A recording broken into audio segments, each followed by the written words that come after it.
Diary of a Wimpy Kid. Jeff Kinney.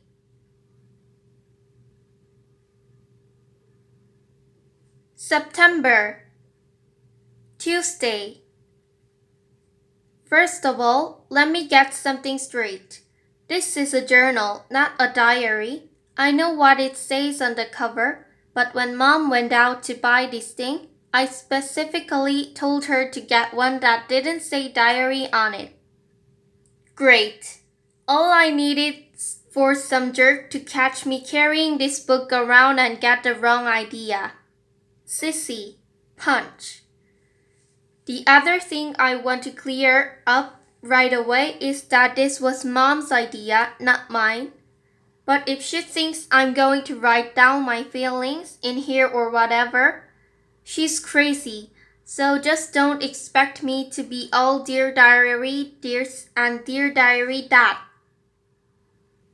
The only reason I agreed to do this at all is because I figure later on when I'm rich and famous, I'll have better things to do than answer people's stupid questions all day long, so this book is gonna come in handy. Gregory, tell us about your childhood. Were you always so smart and handsome? Flash. Here's my journal now, shoo shoo. Like I said, I'll be famous one day, but for now, I'm stuck in middle school with a bunch of morons. Morons. Let me just say for the record that I think middle school is the dumbest idea ever invented. You got kids like me who haven't hit their growth spurt yet mixed in with these gorillas who need to shave twice a day. Out of my way, runs. And then they wonder why bullying is such a big problem in middle school. If it was up to me, grade levels would be based on height, not age. But then again, I guess what would mean kids like Suraj Gupta would still be in the first grade. Today is the first day of school, and right now we're just waiting around for the teacher to hurry up and finish the seating chart. So I figured I might as well write in this book to pass the time. By the way, let me give you some good advice. On the first day of school, you've got to be real careful where you sit. You walk into the classroom and just plunk your stuff down on any old desk, and the next thing you know, the teacher is saying, I hope you all like where you're sitting because these are your permanent seats. Ga. So in this class, I got stuck with Chris Hosey in front of me and Lionel James in back of me. Jason Brill came in late and almost sat to my right, but luckily I stopped that from happening at the last second. Is this seat taken? Yes. Next period, I should just sit in the middle of a bunch of hot grills as soon as I step in the room. But I guess if I do that, it just proves I didn't learn anything from last year. Greg, will you please pass this note to Shelley? Why, certainly, Greg is a dork. Man, I don't know what is up with girls these days. It used to be a whole lot simpler back in elementary school. The deal was, if you were the fastest runner in your class, you've got all the girls. And in the 5th grade, the fastest runner was Ronnie McCoy. Nowadays, it's a whole lot more complicated. Now it's about the kind of clothes you wear or how rich you are or if you have a cute butt or whatever. And kids like Ronnie McCoy are scratching their heads wondering what the heck happened. The most popular boy in the grade is Bree Anderson. The thing that really stinks is that I have always been into girls, but kids like Bree have only come around in the last couple of years. I remember how Bree used to act back in elementary school. Girls are stinky poos. Yeah, I don't think girls are stinky poos. But of course now I don't get any credit for sticking with the girls all this time. Like I said, Bree is the most popular kid in our grade. So that leaves all the rest of us guys scrambling for the other stores. The best I can figure is that I'm somewhere around 52nd or 53rd most popular this year. But the good news is that I'm about to move up one spot because Charlie Davis is above me, and he's getting his braces next week. I tried to explain all this popularity stuff to my friend Rowley, who is probably hovering right around the 150 mark by the way, but I think it just goes in one ear and out the other with him. Wednesday. Today we had phys ed, so the first thing I did when I got outside was sneak up to the basketball court to see if the cheese was still there, and sure enough, it was. That piece of cheese has been sitting on the blacktop since last spring. I guess it must drop out of someone's sandwich or something. After a couple of days, the cheese started getting all moldy and nasty. Nobody would play basketball on the court where the cheese was, even though that was only court that had a hoop with a net. Then one day, the kid named Darren Walsh touched the cheese with his finger, and that's what started this thing called the cheese touch. It's basically like the cooties. If you get the cheese touch, you're stuck with it until you pass it on to someone else. Scream. The only way to protect yourself from the cheese touch is to cross your finger. But it's not that easy remembering to keep your fingers crossed every moment of the day. I ended up taping mine together so they'd stay crossed all the time. I got a D in handwriting, but it was totally worth it. This one kid named Abel Hall got the cheese touch in April, and nobody would even come near him for the rest of the year. This summer, Abe moved away to California and took the cheese touch with him. I just hope someone doesn't start the cheese touch up again, because I don't need that kind of stress in my life anymore. Thursday.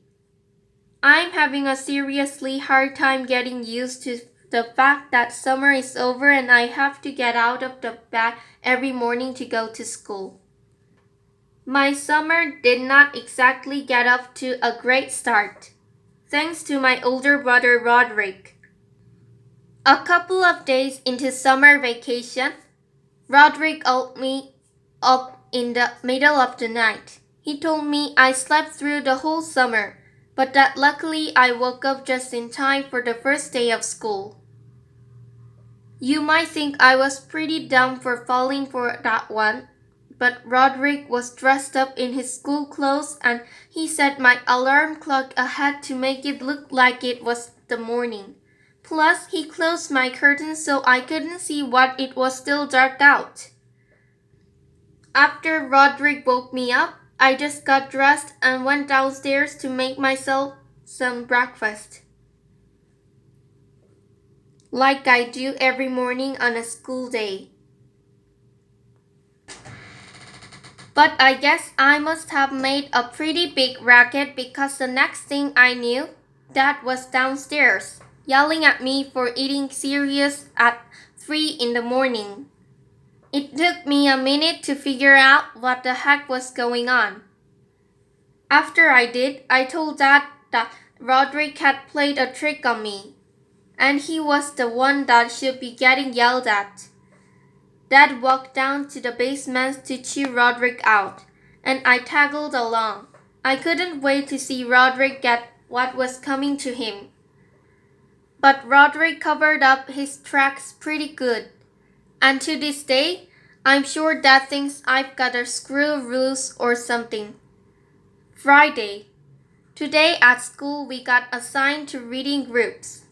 They don't come right out and tell you if you're in the gifted group or the easy group, but you can figure it out right away by looking at the covers of the books they hand out. Instant as a child. 2 4. Pink says boo. Boo. I was pretty disappointed to find out I got put in the gifted group because that just means a lot of extra work. When they did the screening at the end of last year, I did my best to make sure I got in the easy group this year. Fred picked up the Boo Ba Bee. Phew, thanks, the book. Mom is real tight with our principal, so I'll bet she stepped in and made sure I got put in the gifted group again. Mom is always saying I'm a smart kid, but that I just don't apply myself. But if there's one thing I learned from Roderick, it's to set people's expectation real low so you end up surprising them by practically doing nothing at all. Roderick, I want your dirty underwear off the kitchen table before I get home from work. Grunt. Later. He's surprised. Actually, I'm kind of glad my plan to get put in the easy group didn't work. I saw a couple of the Bink Says Boo kids holding their books upside down, and I don't think they were joking. Saturday. Well, the first week of school is finally over, so today I slept in. Most kids wake up early on Saturday to watch cartoons or whatever, but not me. The only reason I get out of bed at all on weekends is because eventually I can't stand the taste of my own breath anymore. Smack, smack. Unfortunately, Dad wakes up at 6 o'clock in the morning no matter what day of the week it is. And he is not real considerate of the fact that I am trying to enjoy my Saturday like a normal person. Vroom. I didn't have anything to do today, so I just headed up to Rowley's house. Rowley is technically my best friend, but that is definitely subject to change. I've been avoiding Rowley since the first day of school, when he did something that really annoyed me. We were getting our stuff from our lockers at the end of the day, and Rowley came up to me and said, "Want to come over to my house and play?" I have told Rowley at least a billion times that now that we're in middle school, you're supposed to say hang out, not play, but no matter how many noogies I give him, he always forgets the next time. I've been trying to be a lot more careful about my image ever since I got to middle school, but having Rowley around is definitely not helping. I met Rowley a few years ago when he moved into my neighborhood. His mom bought him this book called How to Make Friends in New Places, and he came to my house trying all these dumb gimmicks. Knock knock. Huh? Excuse me?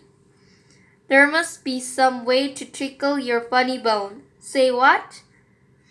I guess I kind of felt sorry for Rowley, and I decided to take him under my wing.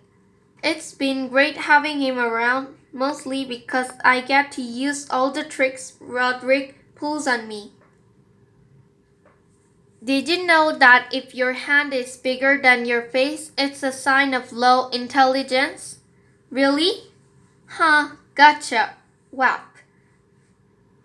But do I have low intelligence? Let me check again. Monday. You know how I said I play all sorts of pranks on Rowley?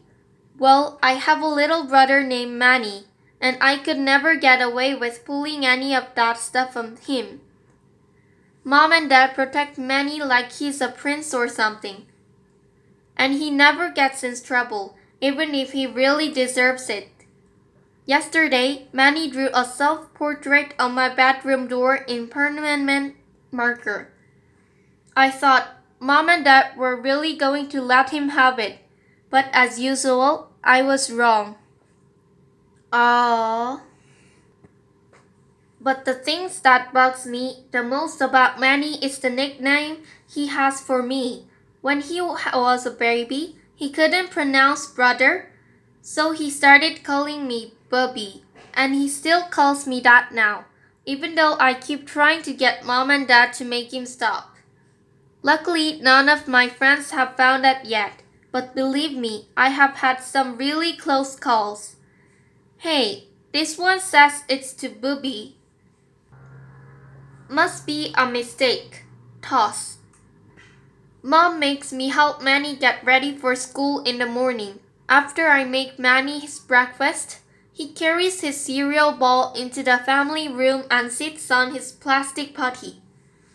C is for Cookie and Cookie is for me. Ha! And when it's time for him to go to daycare, he gets up and dumps whatever he didn't eat right in the toilet. Mom is always getting on me about not finishing my breakfast, but if she had to scrub corn flakes out of the bottom of the plastic potty every morning, she wouldn't have much of an appetite either. Tuesday. I don't know if I mentioned this before, but I am super good at video games. I'll bet I could beat anyone in my grade head to head. Unfortunately, Dad does not exactly appreciate my skills. He's always getting on me about going out and doing something active. So tonight after dinner, when Dad started hassling me about going outside, I tried to explain how with video games, you can play sports like football and soccer, and you don't even get all hot and sweaty. But as usual, Dad didn't see my logic. Dad is a pretty smart guy in general, but when it comes to common sense, sometimes I wonder about him. Slam. I'm sure Dad would dismantle my game system if he could figure out how to do it. But luckily, the people who make these things make them parent-proof. Dagnap this fancy gadget. Every time Dad kicks me out of the house to do something sporty, I just go up to Rowley's and play my video games there. Unfortunately, the only games I can play at Rowley's are car racing games and stuff like that.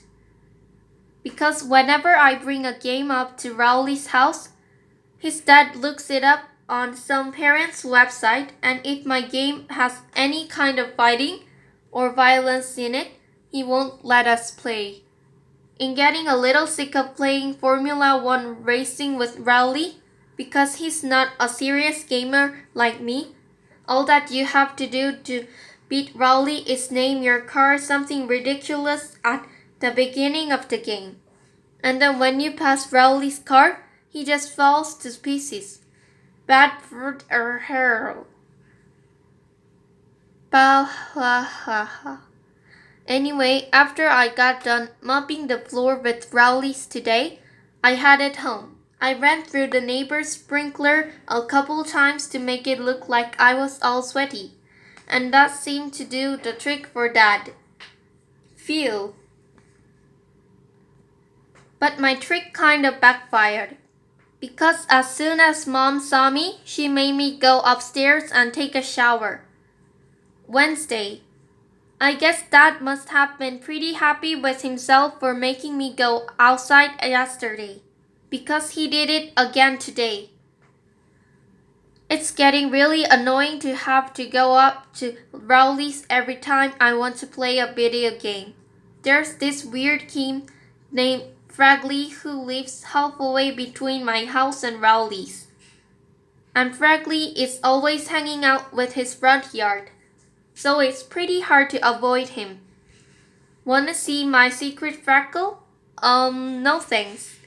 Fragley is in my PE class at school, And he has this whole made up language, like when he needs to go to the bathroom, he says juice, juice. Us kids have pretty much figured Fraggly out by now, but I don't think the teachers have really caught on yet. Okay, kid, juice.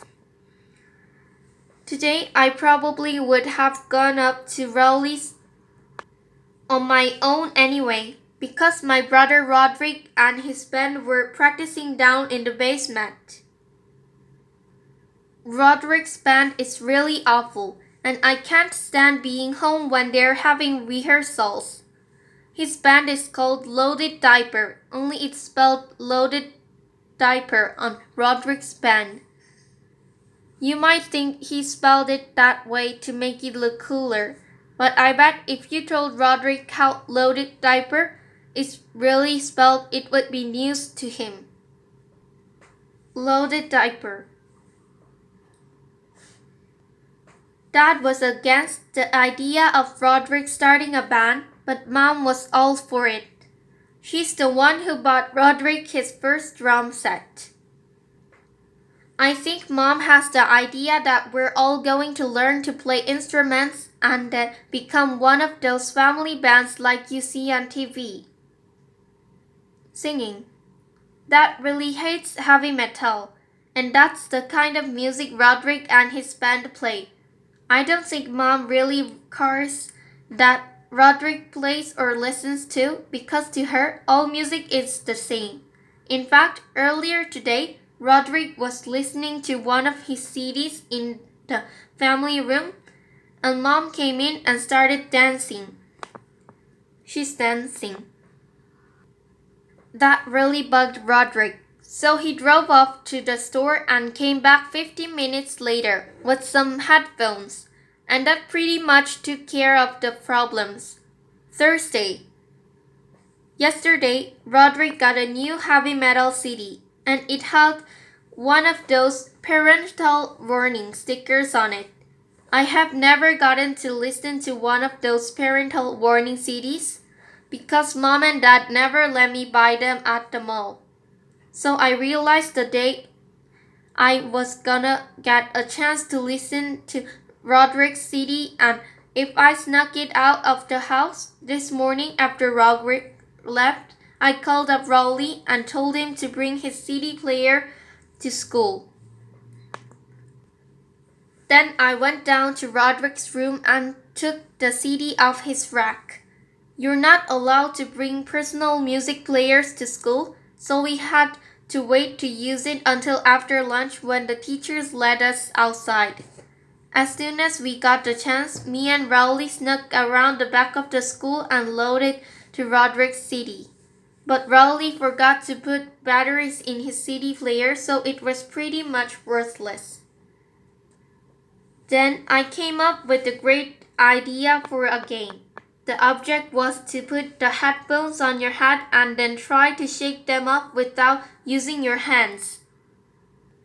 The winner was whoever could shake the headphones off in the shortest amount of time.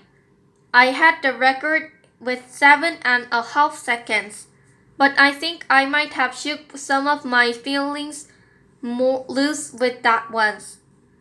Right in the middle of our game, Mrs. Craig came over the corner and caught us red-handed. She took the music player away from me and started chewing us out.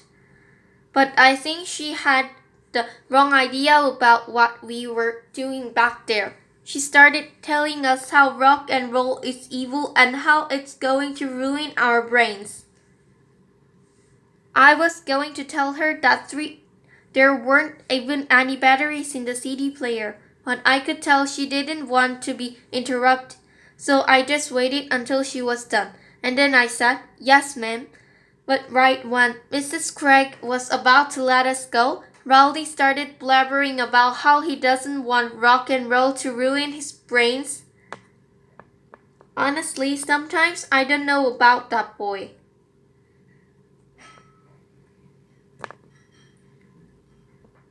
Friday. Well, I've gone and done it. Last night, after everyone was in bed, I snuck downstairs to listen to Roderick's CD on the stereo in our family room. I put Roderick's new headphones on and cranked up the volume really high. Then I hit play. First, let me just say I can definitely understand why they put that parental warning sticker on the CD. But I only got to hear about 30 seconds of the first song before I got interrupted. It turns out I didn't have the headphones plugged into the stereo, so the music was actually coming through the speakers, not the headphones. Dad marched me up to my room and shut the door behind me. And then he said, "Let's you and me have a talk, friend."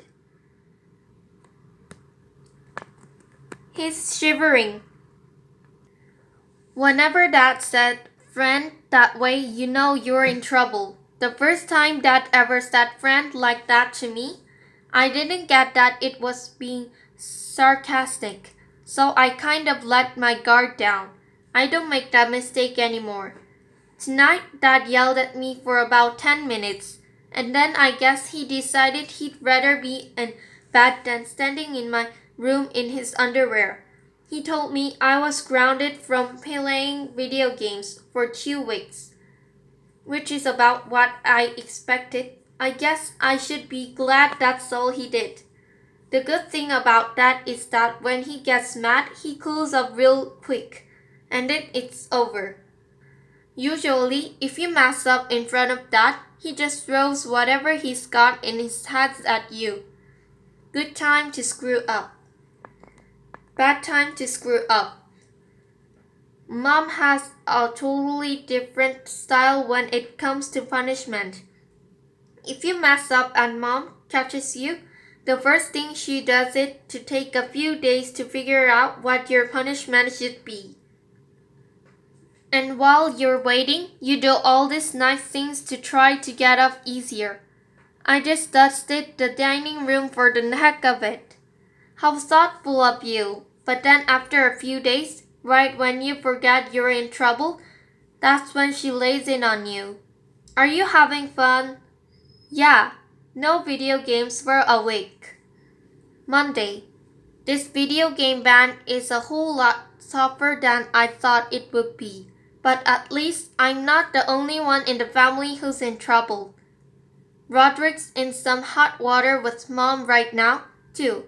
Manny got a hold of one of Roderick's heavy metal magazines, and one of the pages had a picture of a woman in a bikini lying across the hood of a car, and then Manny brought it into daycare for show and tell.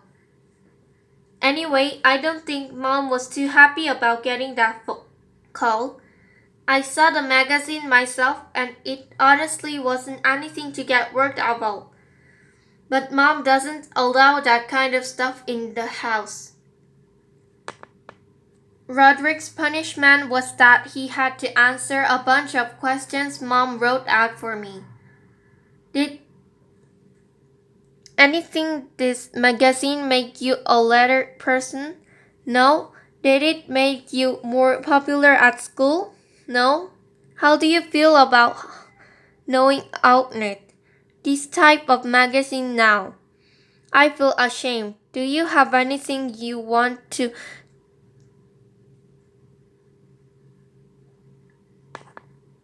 I don't know these words. I'm sorry, woman.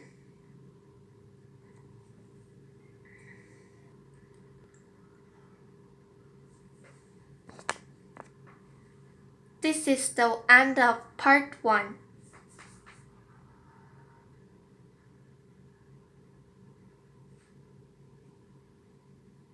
The end.